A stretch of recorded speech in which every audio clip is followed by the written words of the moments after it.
Hello, I'm Steve Lusk with Red Bank Church of Christ in Chattanooga, Tennessee, and I'm here today to share with you a study from our His Life devotional book. All this year, we've been looking at this book to learn some things about the life of Jesus that we, as His disciples or His followers, can emulate. This week, we're looking at Jesus as the true vine. For the last several weeks, we've been looking at the I am statements of Jesus from the Gospel of John. Jesus said, I am the bread of life. I am the light of the world. I am the resurrection and the life. I am the way, the truth, and the life. I am the door or the gate to the sheepfold. I am the good shepherd. And then he also says here in John chapter 15, verse 1, I am the true vine. Now, all of these images are intended to help us identify and understand more and more about what it means to be a follower of Jesus. As we think about this particular image, we need to hold on just a moment to the blessings and benefits of a vine that is productive in providing fruit. Can you just envision a cluster of grapes hanging from a well manicured, well pruned, well taken care of vine that's getting the proper nutrients from the soil, the proper amount of sunlight, that provides those luscious, delicious grapes for us to enjoy? You see, that's the image that Jesus is portraying for us here. And he says, I'm the source of all those benefits and those blessings that come from those grapes. You see, those grapes are connected to that vine, and the vine is what produces those beautiful, enjoyable, tasty grapes and all the benefits that come from them.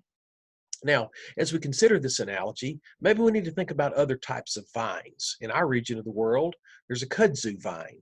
The kudzu was brought to our country many years ago in order to help with places where erosion was a real problem. And it certainly has done that, but it's also caused other problems because it got out of control.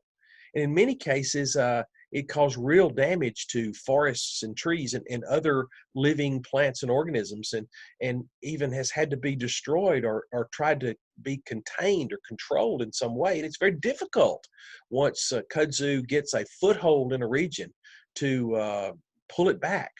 An example of a vine that can be detrimental. There are all other types of vines that can be detrimental. I'm very allergic to the poison ivy vine. So I have learned to look for those three leaves when I'm trimming hedges or cutting grass in order to avoid them, because I'll break out and have some problems for several days as a result of the poison ivy vine. I can think of other good vines. Maybe you have experienced a watermelon vine, and you've gone along and you've seen the vine in the garden, and then you see that big old fruit, green, maybe striped, and you just can't wait to get a hold of that and open it, cut it open, and dive into that juicy goodness of a watermelon. You see, there's some vines that are beneficial and good. There's some vines that can be problematic or maybe even harmful to us. And we need to be able to differentiate between the good vines and the bad vines. Now, what's the point? The point is that Jesus, as the good vine, is the one that we need to hold to in order to receive the benefits and blessings that he offers.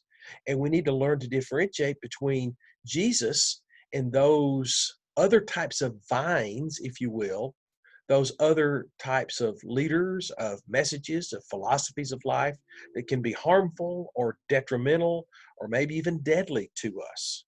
So this week, as we think about Jesus as the true vine, then let's focus on being able to differentiate and hold on to that true vine, which is Jesus Christ.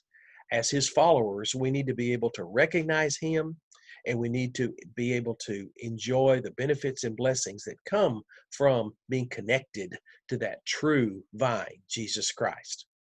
I hope and pray that you will have a wonderful day and a wonderful week, and that you will be able to stay well in the face of all the problems of health and finances and unrest that our country is having to deal with right now.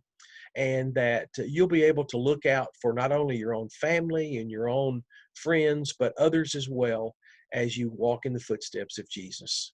We pray God's richest blessings upon you, and thank you for joining us today for this His Life devotional message.